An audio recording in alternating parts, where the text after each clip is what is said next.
Maqaa Abbaa, maqaa Ilmaa, maqaa Hafuura Qulqulluu, Waaqa tokko. Ameen. Maqaa Abbaa, maqaa Ilmaa, maqaa Hafuura Qulqulluu, Waaqa tokko. Ameen. Maqaa Abbaa, maqaa Ilmaa, maqaa Hafuura Qulqulluu, Waaqa tokko. Ameen. Kadhannaa Golgootaa kutaa lammaffaa.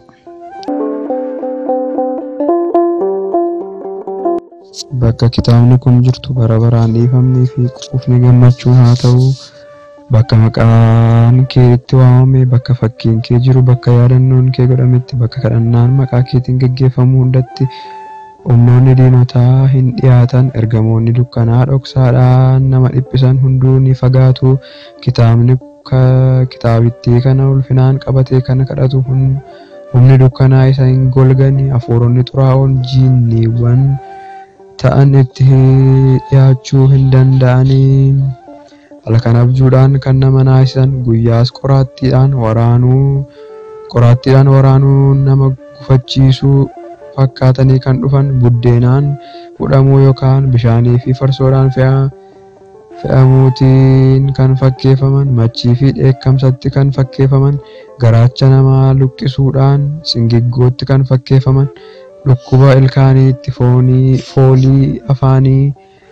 foolii afaanii namaa hadheessuudhaan, mataa bu'uu fi dhukkubbii ijaatiinis yoo ta'e kan fakkeeffaman, dhukkuba laphee yookaan garaa ciniinnaatti kan fakkeeffaman, busaa yookiin roomisiisuudhaan yoo ta'e kan fakkeeffaman, galaanaa fi lafarratti mukaa fi dhagaadhaanis yoo ta'e kan fakkeeffaman, ibiddaa fi ramaciitti kan fakkeeffaman, jaalalaa fi nagaadhaan yookaan lolaan illee kan fakkeeffaman, iyya bineensotaa fi simbirrootaan ho'aa aduu isa cimaa ta'e yookaan qorra cimaa yookaan humna qilleensaa isa hamaa ta'e yookaan sareedhaan ciniinamuutti kan fakkeeffaman hundumtuu hin dhiyaatanii.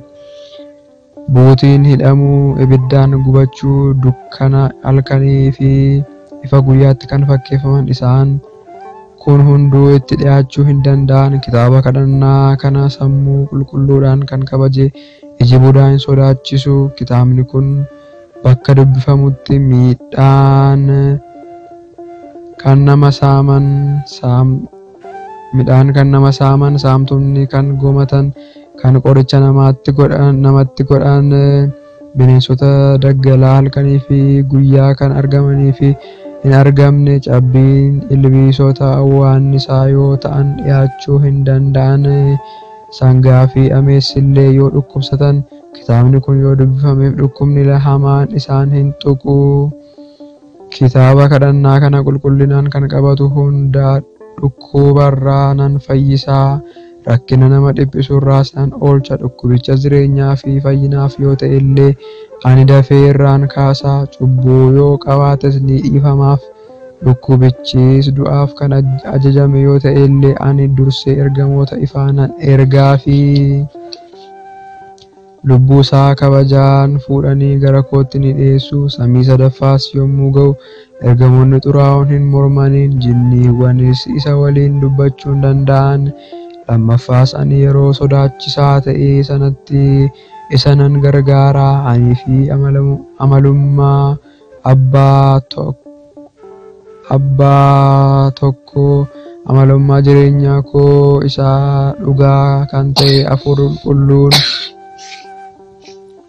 gara lubbuu kanaa ni dhufnaa. Dursoota yookiin hoogganoota ergamoota 12 warqee ultuu yookaan cinaa qabatanii ni dhufu. Shittoon aardoosii kan sabbata Waaqayyoo fakkaatu, teessoo ibiddaa bakakkaa fakkaatuun baatamee kitaabittii kadhannaa kana kan qabatu simachuudhaaf hanga samii 5ffaatti gadi ni buuna. Laphee kootti qabadheen galaana ibiddaa isaan ceesisaa. Gara teessoo mootummaa kootti nan dhiyeessaa. Hafuuronni hoomaan hangafoota ergamoota yeroo kana argan ni gammadu. Kitaaba kadhannaa kana seeraan qabatee nama kadhatee kaattuu yookaan koochoo isaanii waliin rukkutuun ni simatu. Wangeela qulqulluun wanta dubbatame hin dhageenye moo? Namni hoolota dhibba qabu tokko yoo keessaa jalaa baddee kanneen hafan 99 bosona keessatti dhiisee hoolaa badde tokko barbaaduuf akka inni adeemu yeroo argatuttis gateettii isaatti baatee kanneen badiin 99 caalaatti hoolaa ishee baddee argamtetti akkuma gammadu hiriyyootaa fi olloota isaa waamee hoolaan koo baddee turte argamtetti naaf gammadaa jedhaan.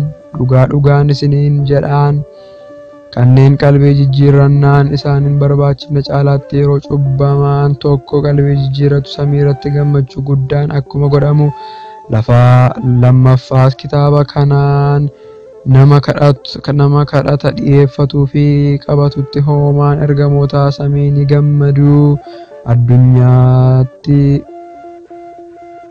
Addunyatti dabartu kana irraa gara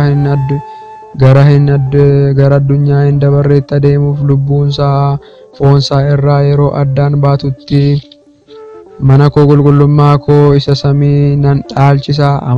Amalummaa abbaa kootii kan ta'e hafuura qulqulluuttis nan dhiyeessa. Kitaabittiin kun bakka jirtutti dhiifama, arjummaa, fayyina, quufnii fi gammachuun qannoon bara baraan ni ta'a.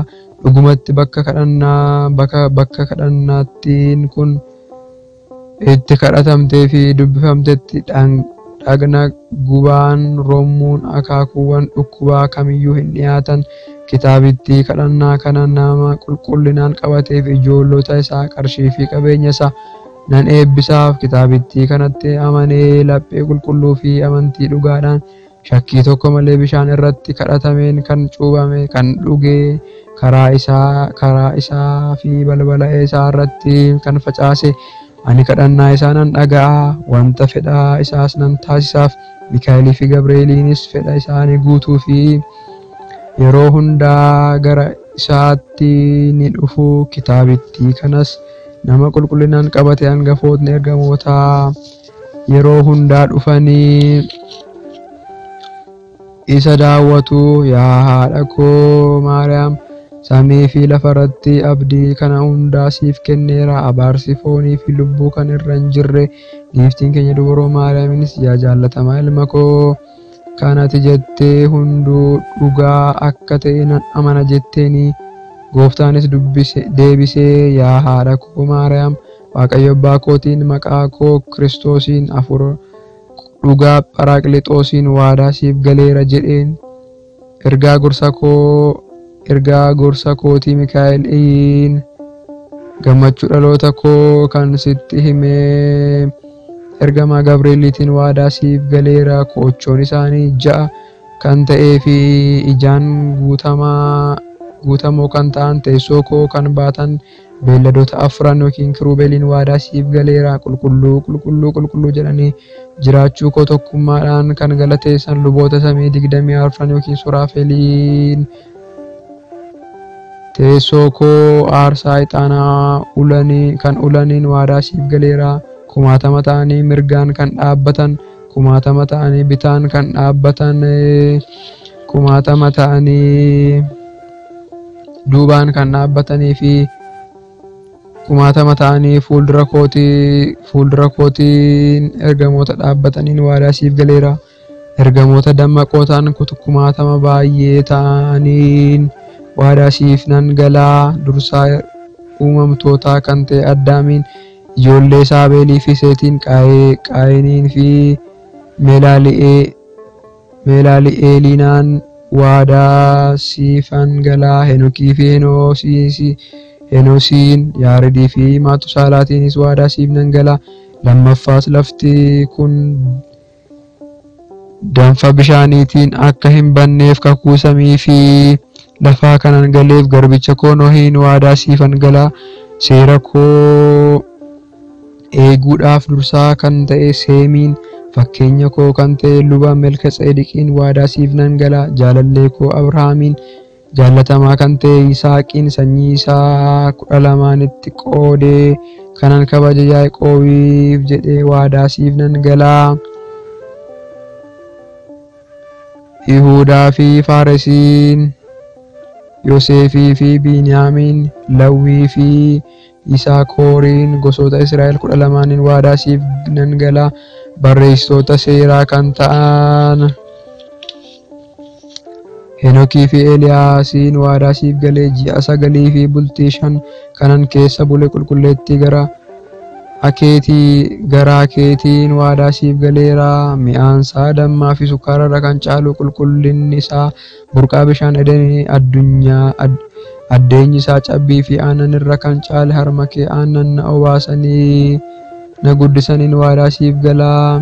Raajota 15 ajajaa fi seera koo barsiisanii fi daa'imoota Beetelihiim 10,000 Heroodis ajjeesiseen waadaa siif galaa. Bartoota koo sagalee wangeelaa addunyaadhaaf labsanii fi waa'ee koof jedhanii lubbuu isaanii du'aaf dabarsaniif gargaartota 72 jedhee waadaa siif galeera. Teessoon koo kan irratti qophaa'e samii fi ejjennoo koo lafaaf jedhee waadaa siif galeera. Teessoo boba'aa ibiddaa raawwata bultee koo Aariyaamiif jedhee waadaa siif galeera. Fannoon irratti fannifameef bakka harkii fi miilli koo irratti waraanameef cinaacha koo eeboodhaan waraanameef jedhee waadaa siif galeera. Dhiiga koo guyyaa jimaata dhangalee dhukkubbii fi du'a koo halkan 3 guyyaa 3 awwaala keessaa buluu koof jedhee waadaa siif galeera. Awwaala keessaa ba'ee Addaamii fi ijoollota isaa hidhaa si'oolitti hiikuuf jedhee gara si'ool deemuu koof guyyaa 3ffaattis du'oota keessaa addaan ba'ee awwaala balleessee ka'uu kootiif gaafa guyyaa 4ffaa gara samiitti ol ba'uu koof lammaffaas addunyatti kana dabarsuuf galataan dhufuu koof jedhee waadaa siif galeera. Kabajamaa dhiiga koo fi qulqulluu foon koof jedhee waadaa siif galeera. Biyya koo samii kan taate Yerusaalemii fi ulfinaa fi galata guddaadhaan kan miidhagde Tsiyooniif jedhee waadaa siif galeera. Misirroo kan qulqulleettii mana kiristaanaa fi guyyoota keessaa filadhee kanan itti dhaladhee itti cuubame dhala namaatiif fayyinni kan itti kenname du'aa ka'uu koos kanan itti mul'ise guyyaa sanbata kiristaanaaf jedhee waadaa siif galeera. Dabra Zayit eebbifamtuu Tsiyoon masaraa koo bakka awwaalcha koo Golgootaa bareedinaa fi ifa kee qulqulluu ta'anii fi qulqulluu fi kabajamaa kan ta'an uffata keetii kana hundumaaf jedhee waadaa siif galeera. Yaa haadha koo dubaroo Maariyaam bakka maqaa keetiin eebbifamtuu taabotarras nan bulaa aarsaas nan urgeeffadhaa. Aarsaa Abeel godheen simadhaa. Abaarsa foonii fi lubbuu kan irra hin jirre haati keenyas akkas jettee deebistee yaa ilma koo ati eebbifamaadha. Abbaan kee inni samiis eebbifamaadha. Amalummaa jireenya kee kan ta'e Hafuura Qulqulluus eebbifamaadha jettee waadaa kana hundumaa arjummaa keetiin waan naaf kenniteef siif galanni ni ta'a. Arjaa abbaa keetiifis galanni ni ta'a. Jiraataa kan ta'e Hafuura Qulqulluufis galanni ni ta'a yeroo hundaa hanga bara baraatti. Amiin. Gooftaan keenyas Iyyesuus Kiristoos haadha isaatti kana hundumaa erga himee booda nagaa itti himee kabajaan gara samiitti ol deebi'ee isheenis Waaqayyoon galateeffachaa gara manaatti deebite. Yaa Waaqa koo ati kan galateeffamtedha. Maqaan kees kan galateeffamedha. Maqaan mootummaa kees Hafuura Qulqulluu wajjin kabajii fi jabinni siif ni ta'a yeroo hundumaa bara baraan. Ameen. Yaa haadha koo Maariyaam waadaa ilmi kee siif galee namoota hamootaa fi diina gidiraa narraan ga'an irraa garbicha kee qabeenya Maariyaamii na oolchi. Ameen. Kan Gooftaa keenya kan Waaqa keenya kan qoricha keenya Yesuus Kiristoosiif abbaa kan ta'u uumama hundumaa kan uume Waaqa tokkotti ni amanna. Akkeenyi isaatti sababa hin qabu. Dursinee akkuma dubbanne baroota hundumaatti ni jiraata malee jalqabaa yookaan raawwata hin qabu. Ifa hin banne qaba. Gara isaatti dhiyaachuu kan danda'u hin jiru. Nutis gaa'elli qulqulluu akka ta'e dhalachuunis xuraa'ummaa akka hin qabne ni dubbanna. Uummatni akka baay'atuuf Waaqayyo Addaamiif Hewaaniin uumeera waan ta'eef foon wajjin kan hin duune kan hin tortorre lubbuu foon keenya keessaa akka qabnu haa hubannu. Nutis amantii kanneen jijjiirratan hojii yookiin dalagaa isaanii morminaa, addaan ba'uu isaanii hundumaan seera jijjiiruu isaaniittis isaan nu biratti kan xuraa'anidha. Dabalees kan du'an tolootaa fi cubbamootaaf du'aa ka'uun akka jiru ni amanna. Hundumtuu akka hojii isaatti gatii isaa kan itti fudhatu guyyaan murtii akka jiru ni amanna. Dabalees Kiristoos nama ta'uu isaan kan ka'e mudaa akka hin qabne ni amanna. Dhugumaan nama kan ta'e jecha Waaqayyoodha malee kan abbaa hangafa lubootaa kan ta'u ilmi akkeenya nama Waaqayyoo wajjin walitti araarsee. Egaan akka Yihuudootaa dhagna hin qabannu. Akka Yihuudootaatti dhagna hin qabannu. Seeraa fi raajota kan raawwatu akka dhufe ni beekna. Uummatni hundumtuu dhufaatii isaa abdii kan godhatan Yesuus Kiristoos hidda Yihuudaarraa, hidda Iseerraa kan argame Aboon yookiin taayitaan isaa gateettii isaarraa kan taa'edha. Ulfinnii fi galatni, jabinnii fi eebbaa fi oqumni galateeffachuun isaaf ta'a. Har'as yeroo hundumaas bara baraan ameen. Obboloota keenya karaa deemanii fi keessummaa kan ta'an geggeessitee nagaadhaa fi fayyaatiin gara mana isaaniitti deebisi. Qilleensa samii eebbisi. Bokkaas firii lafaas waggaa kanatti kan naqatus firii lafaarraas akka arjummaa keetti eebbisi. Yeroo hundumaa qannoo fi gammachuu nuuf taasisi.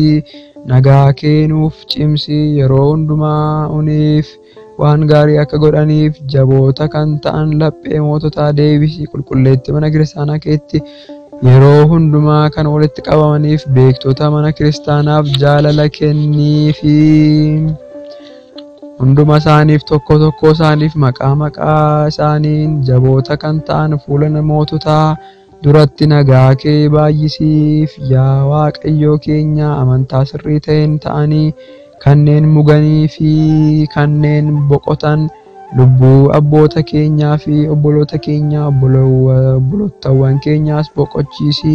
Yaa Waaqa keenya Kiristoos, Yerusaalem ishee samiitti gatii isaanii akka fudhataniif ixaana, qurbaana, wayinii fi meeronii, zayitiif golgaa, kitaaba dubbifamuu fi meeshaa mana qulqullummaas kennuudhaan kan tajaajilan eebbisii. Dhiifamaa akka argataniif nu wajjin kan walitti qabaman hundumaafis yaa Waaqayyo keenya Yesuus Kiristoos dhiisii fi teessoo kee nama sodaachisuu fi nama naasisuu duratti galchii. Kanneen fidan hundumaa fudhadhuu fi lubbuu dhiphatte hundumaa boqochiisi. Funcaan kan hidhaman godaansaa fi booji'amanii kan jiraatanis yaa Waaqayyo bittaa hadhaawaa ta'een kan qabaman arjummaa keetiin fayyisi. Yaa barsiisaa keenya Yesuus Kiristoos, gara keetti yeroo kadhannutti akka isaan yaadannuuf kan nutti himan hundumaa mootummaa kee samiitti isaan yaadadhu. Cubbamaa kanan ta'e anaanis yaadadhu. Yaa Waaqa koo, uummata kee fayyisi, qabeenya kees eebbisi. Yaa Waaqayyo, uummata kee fayyisi, qabeenya kees eebbisi. Yaa Waaqayyo, uummata kee fayyisi, qabeenya kees eebbisi. Yaa Waaqayyo, uummata kee fayyisi, qabeenya kees eebbisi. Eegiin hanga bara baraattis ol isaan taasisi.